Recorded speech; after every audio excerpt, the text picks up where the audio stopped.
बीदर जिला वार्षिक ख्रिस्ती यात्रा।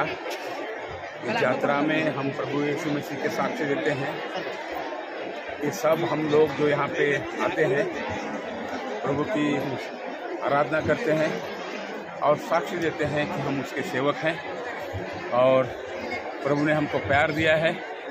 जो प्यार प्रभु ने हमको दिया है हम दुनिया को प्यार देना और इस दुनिया में हमेशा शांति प्रेम की स्थापना होना, ये संदेश हमेशा हम देना चाहते हैं। और ये जो गैदरिंग है, ये जो इतने लोग यहाँ पे आए हैं, ये सारे इस साक्ष्य देने के लिए यहाँ पे आए हैं और ये परंपरा हमारी है और चलती रहेगी।